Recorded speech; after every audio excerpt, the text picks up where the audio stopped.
everyone, welcome back to the channel. ඉතින් අද මේ අපි කරන්නේ අපි පටන් ගත්ත අපේ spoken development sessions වල දෙවෙනි කොටස. ඉතින් අද මේ යන්නේ දෙවෙනි අදියර. ඉතින් අද අපි බලමු යාළුවොත් එක්ක ඉද්දි අපි කොහොමද කතා කරන්නේ කියලා. ඒ වගේම යාළුවෝ එක්ක ඉද්දි අපිට බහුලව භාවිතා කරන්න පුළුවන් වැකි මොනවාද කියලා අපි බලමු.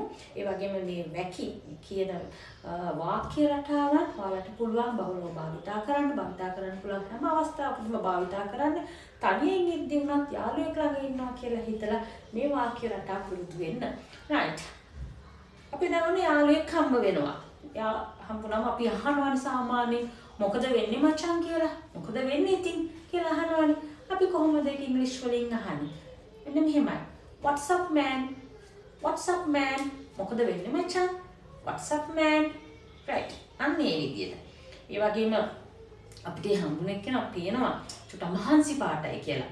අද ඔයාට පොඩ්ඩක් මහන්සි පාටයි. අපි කොහොමද ඒක ඉංග්‍රීසි වලින් අහන්නේ? මෙන්න මෙහෙමයි. You look a bit tired today. You look a bit tired today. You look a bit tired today. ඔයාට පොඩ්ඩක් මහන්සි පාටයි. right. දැන් අපිට අහන්න ඕනි සතියන්තේ මොනවා හරි plan තියනවද කියලා. සතියන්තේ මොනවා හරි plan එකක් තියනවද කියලා අපිට අහන්න ඕන. කොහොමද ඒක අහන්නේ? එන්න මෙහෙමයි. Any plans for the weekend? Any plans for the weekend?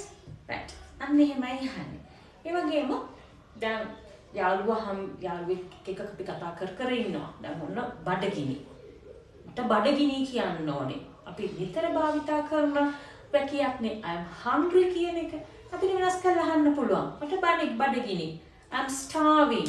I'm starving. මට බඩගිනි. I'm starving. අපි මොන හරි කමුද කියලා කොහොමද අහන්නේ? Let's grab a bite. Let's grab a bite. අපි මොන හරි කමු. I'm starving. Let's grab a bite. එහෙම අහන්න පුළුවන්. right. දැන් කාලි ඉවරයි. බිල බෙදා ගන්න ඕනි. කොහොමද අහන්නේ? අපි බිල බෙදා ගමුද? Shall we split the bill? Shall we split the bill? right. ඒ වගේම අපිට අහන්න ඕනි මට හොඳ සැර කොත්තුවක් කන්න ඕනි. කොහොමද අහන්නේ? I am craving some spicy kottu. I'm craving some spicy kottu. right. අන්න එහෙමයි අහන්නේ. right. දැන් මොන අපි යාළුවා හම්බ වුණා. right. යාළුවා එක්ක ලන්ච් එක හරි ඩිනර් එක හරි බ්‍රෙක්ෆාස්ට් එක හරි ගත්තා. දැන් මොන අපි පාරට ගියා. දැන් අපි දකිනවා ඔන්න ට්‍රැෆික් එක තියෙනවා.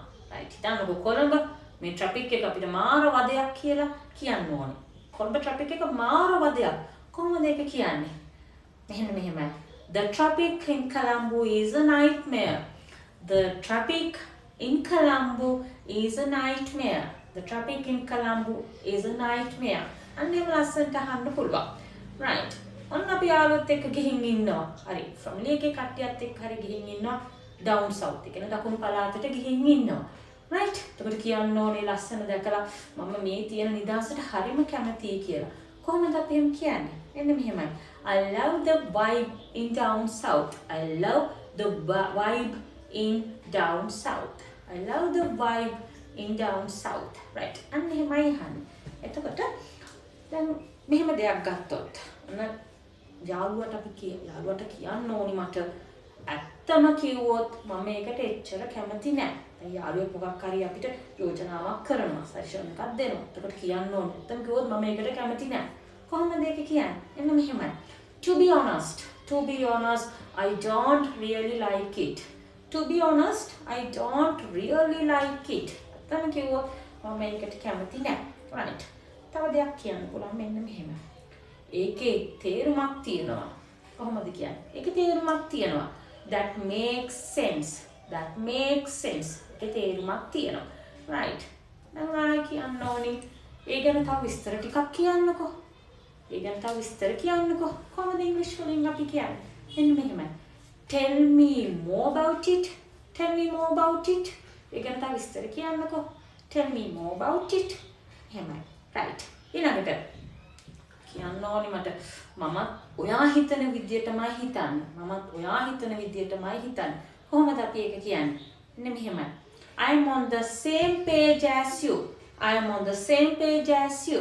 අන්න ඒක වෙනස් කරලා කියන්න පුළුවන්. මෙන්න මේ විදිහට මේ වාක්‍ය රටා ටික ප්‍රැක්ටිස් කරන්න, භාවිතයට ගන්න, යාළුවෙක් ළඟ ඉන්නවා කියලා හිතලා භාවිතයට ගන්න.